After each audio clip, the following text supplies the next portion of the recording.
The creators never went out on the internet and said we are going to receive queer content. An example of someone doing that is the creator of Miraculous Ladybug, who confirmed half of the cast is queer outside of the show, but showed almost nothing at all in the show.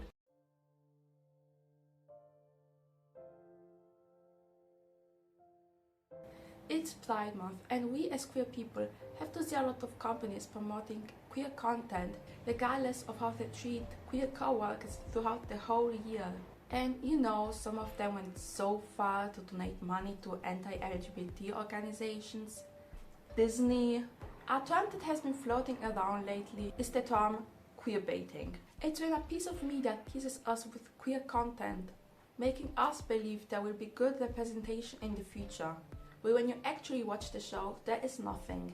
They created a build-up with anticipation, but no delivery. Miraculous Ladybug is a textbook example of a show that uses this marketing strategy. So I would like to list all the characters that fall under this category, explain the issues with this, and then move on to behind the scenes and then eventually my opinion on this whole matter. I will start with the character that I personally like the most, Nathaniel, and for the record I've liked him since like 2021. I wrote the script before watching season 6 actually, and I still put him on the first place because I really want to talk about this guy. I really love him, but then I watched season 6 and I was like, wow, we're coming to that. He initially had a crush on the protagonist, Marinette, and then Ladybug. In the show it's not too obvious, but then it was canonized in the Miraculous secrets in the episode Nathaniel and Marc. Later on in the Versa he met a boy named Marc. They weren't explicitly queer, but there were implications that they will grow closer. Close enough that Russia banned the whole episode to be shown on television. Eventually, in the presentation, Marinette was said she could not spend the prom night with Adrian, her partner. But then she sees Marc and Nathaniel holding hands and leaning towards each other as if they were about to kiss on the Eiffel Tower, and becomes even sadder. This is a scene that can be easily deleted or misinterpreted as fans showing affection. This is going to be a recurring pattern in this video due to the politics of some of the countries that Miraculous Ladybug is being shown on television. And maybe I'm just overthinking this, but I noticed a strange thing with his appearances. Many years ago, I made a video about every single line said by Nathaniel, like a compilation, you know. He wasn't that important in the first 2 seasons, but whenever he would appear, he would say at least one line in each episode that you could see him in. The writers and the other characters acknowledge his presence, and his writing wasn't the best, but it was equally poor as everyone else's. But after the Versa, he spoke again in Gamer 2.0, which is a whole season later, and started getting some little more screen time in the 4th season. It's almost as if he was shadow banned because he's an Achillean boy. I know recently there was an episode, Ferula, about Marc and Nathaniel, but I personally would like to dedicate that whole episode to its individual video because I have a lot to say. So I will say that, you know, Milan is allowed to wear a pride pin, women are kissing in the new season, but when it comes to Marc and Nathaniel, the writers still use metaphors to talk about homophobia instead of addressing the actual issue, which is in my opinion pretty bad, but maybe that's just me. That's it for Nathaniel at least. Now let's move on to his partner. Marc's appearance easily catches the attention of the viewer. He dresses in a way that isn't typical for boys, with a rainbow t-shirt and makeup. His name, Marc Anciel, is also a pun about the word rainbow in French, Arc-en-Ciel. He's a working pride flag, but the writers don't do anything meaningful with him. That's kind of stereotypical and reduces him to the fact that he's an Achillean teenager without giving him any other depth. And no, panel team was not a meaningful character point, but that's a whole other discussion. Since I'm agender, I don't really have an understanding for gender and gender roles and gender stereotypes, like only like the obvious things.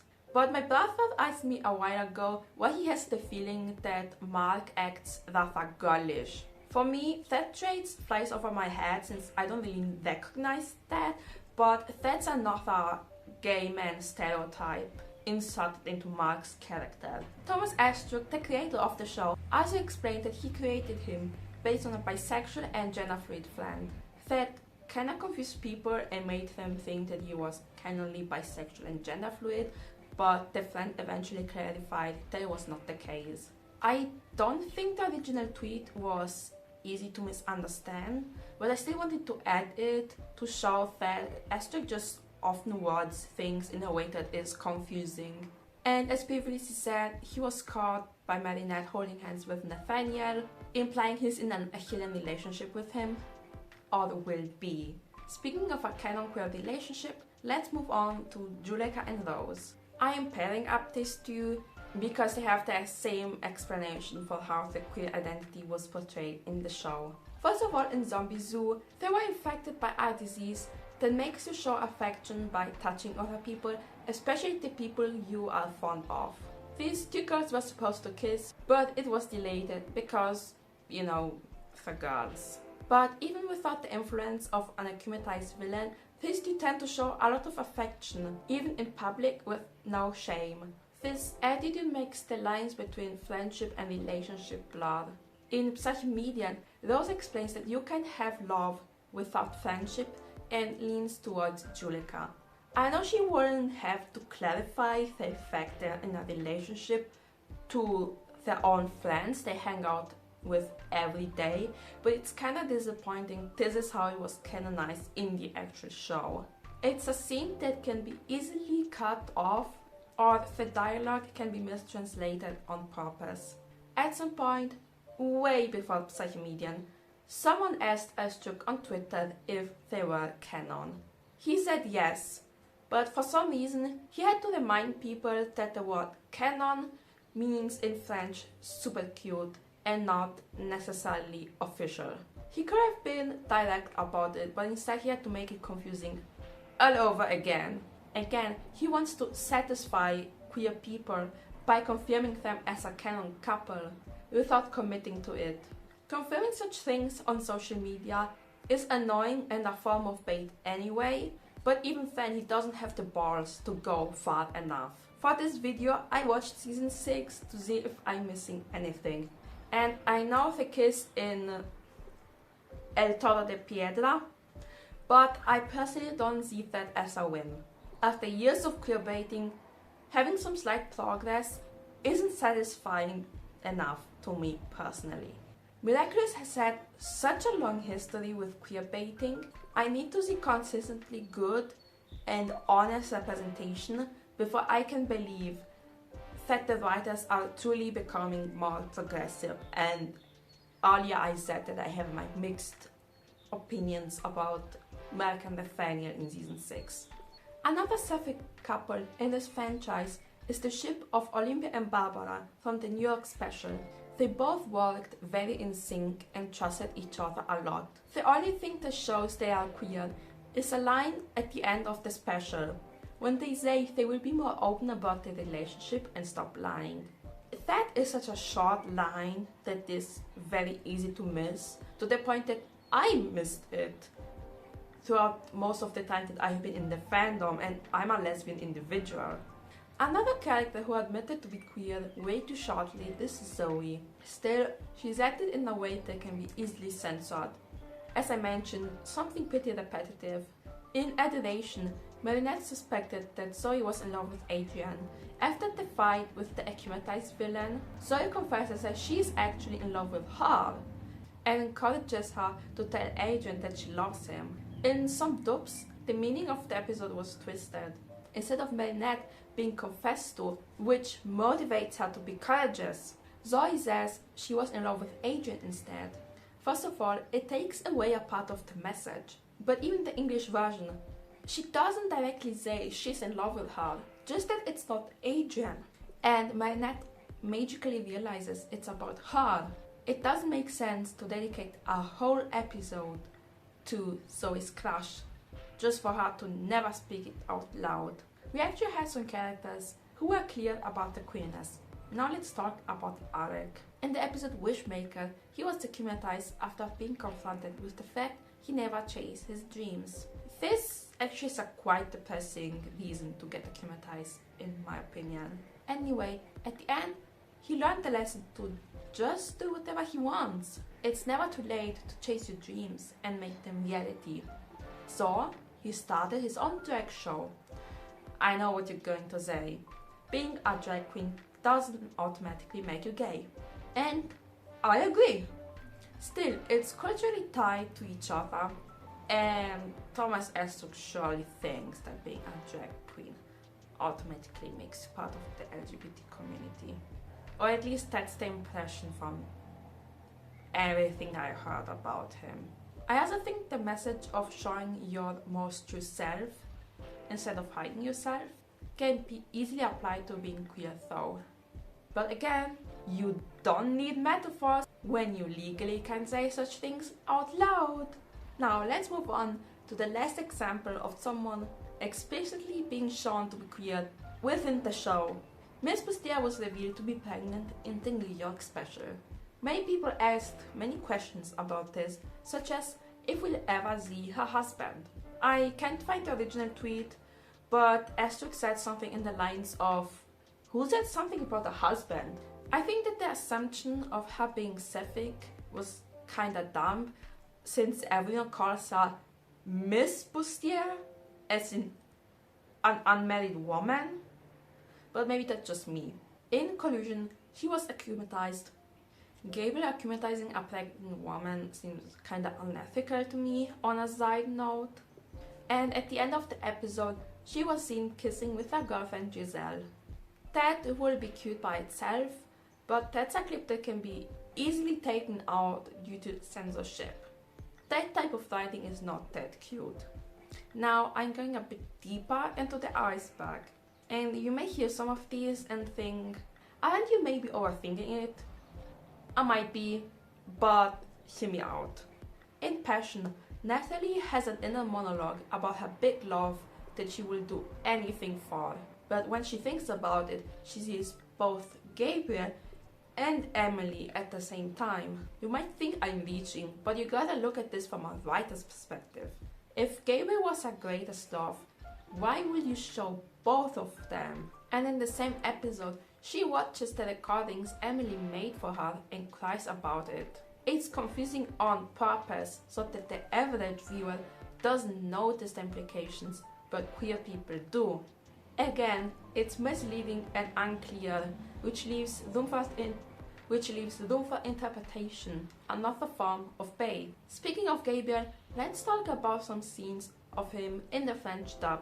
In Psychomedian, he met his old friend Harry Clown, who he has known since they were teenagers. In the French dub, Harry calls him by many pet names which are more typical for romantic partners. I know this one isn't important or has to be queer, but I just wanted to add this in here because I thought that was funny. The textbook example of queerbaiting is confirming a character outside of a show to be queer. The textbook example of queerbaiting or any other medium that isn't the actual show. The most known examples for this are Max and Alix. In Miracle Queen, the finale of the third season, we see many couples sitting next to each other at a river. There we see Max and Alix too, who never interacted romantically with each other.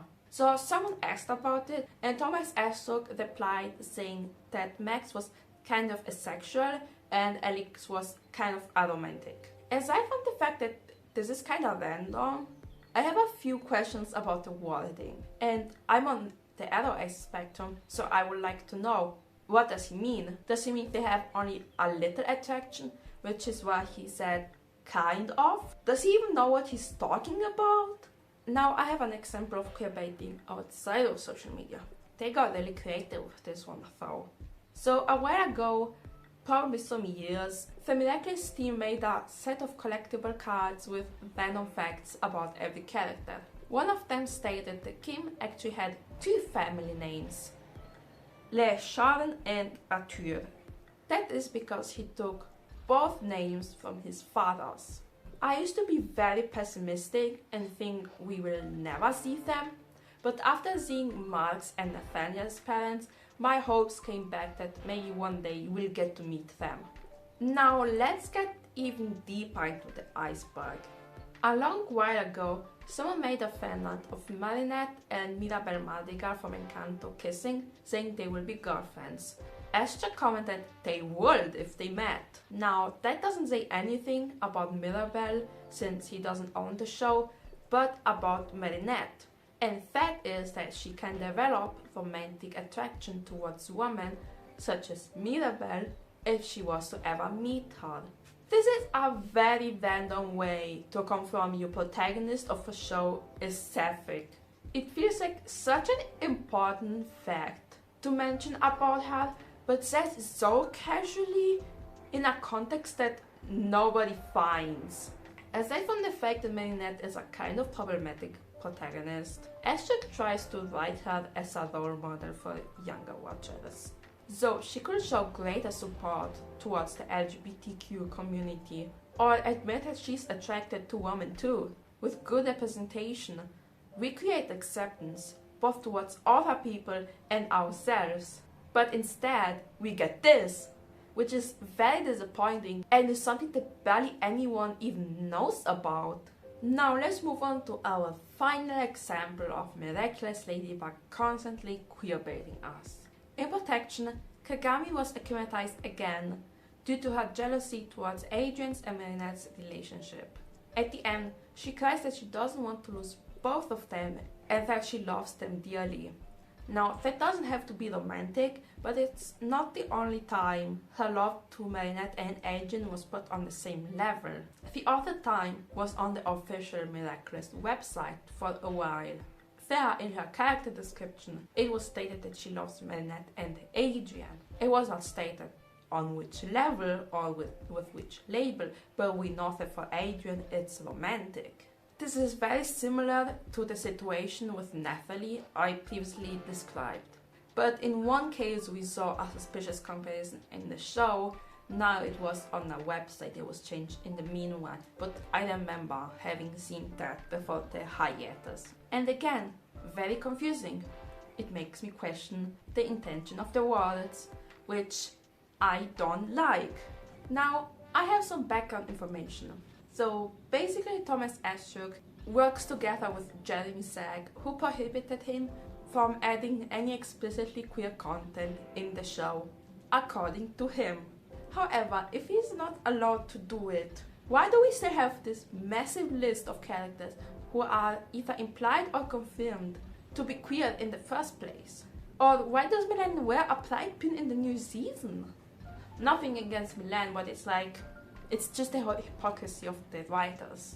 Technically, he said the exact same thing when someone asked him about the lack of Muslim characters in the show. But he still added many hints and a confirmation that Nathaniel is Jewish. He uses the rules given by Zag as an excuse to not give us proper representation, but still tell us that our few characters are part of a marginalized group. He wants to be on the side of queer people without actually upsetting homophobic people. He wants to present himself as a hero for being an ally, which should be the bare minimum, and thinks he deserves a trophy. But cowardly writes this in a way that can be easily censored. I've also heard the rumors that Astruc called someone a faggot, but I could not find anything about that. And if it's true, that says enough about how much he cares about the real queer people and how much he knows about queer history. There are a lot of shows with queer people in the team who portrayed characters being openly queer. Denates with the Owl House worked under Disney, who is openly known to be very homophobic. It came out that Disney donated a whole bunch of money to anti-LGBT movements, while bragging with queer content under its own section on Disney Plus during Pride Month. And there are many other shows that theoretically were not allowed to show queer characters, but the creators didn't back down. They wanted to get the message across because they actually cared about it and were educated about it. There were artists who wholeheartedly wanted to bring the story to light and didn't let anyone stop them. My wish for Miraculous Ladybug is for the writers to educate themselves on the LGBTQ community and the history behind it. They implemented harmful stereotypes when creating Marc. They made queer scenes that can be easily cut out or be rewritten. They don't seem to care about the community, just about money they can profit from this. They don't commit to fully admitting that the characters are queer in the show in a genuine way. That's just sad and frustrating to watch. It happened over and over and over and over again over so many years. And now things seem to get a bit better, but we cannot trust it will stay this way. Anyway, if you stuck this far, thank you so much for being here. This is a topic I wanted to talk about for a very long time, but I only started doing YouTube this year. I'm not good with YouTube editing yet, but I should be showing 2 videos with similar topics on the screen. One is about the queer coding of Agent Stone and Dr. Robotnik from Sonic, and the other one about how Eugene Fitzherbert's journey to discovering his own identity is similar to the one of trans people. Anyway, I hope you have a pleasant day regardless of whenever you're watching this. Lots of love and bye!